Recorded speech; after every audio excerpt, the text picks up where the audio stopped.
25 minutes after the hour. After a rough week, the mainstream media is already writing the Trump campaign's obituary, but the Republican nominee still has a path to the presidency. All he has to do is win the states Mitt Romney won in 2012. Those are the states you see highlighted in red.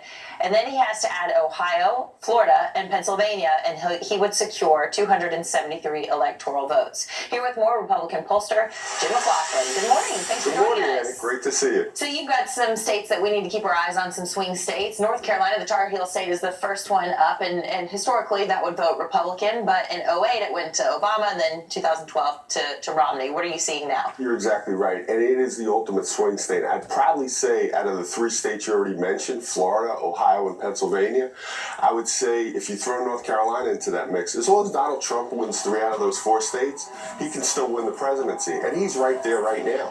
And in North Carolina, 15 electoral votes are up for grabs, and right now they're pretty much in a dead heat, aren't they? Yeah. It's a very, very close race. And like I said, I would put that in the definition of a swing state. North Carolina has become that ultimate swing state right now. The demographics are changing a little bit, but the 2 most important issues of the day in North Carolina are the war on terror and the economy, and Donald Trump has real advantages. He just needs to stay focused on the issues. Next up, let's take a look at Wisconsin.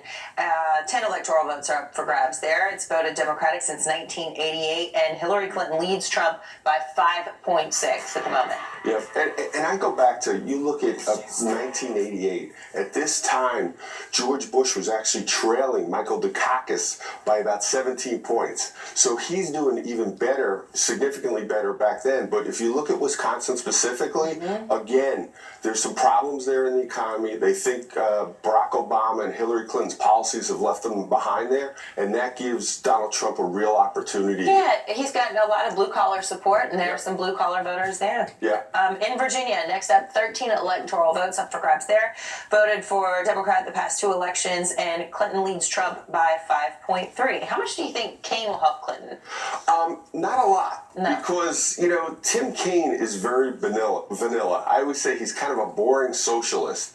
And he doesn't really, I think Mike Pence has been a much better vice presidential candidate than he has. And even though Tim Kaine has won elections in Virginia, there's not a lot of passion, there's not a lot of emotion in his support that you get from his voters. Okay, and Colorado has become a swing state. Yep. You can take a look at that. 9 electoral votes voted for Democrat the past 2 elections. Clinton leads Trump there, though, by 8 points. Yep, and one of the reasons for that is Donald Trump needs to do better among Latino voters. There's becoming a larger and larger portion of the vote in Colorado that is Latino. He needs to do better with those voters. If he can, he's going to put Colorado in play. Okay, Republican pollster Jim McLaughlin.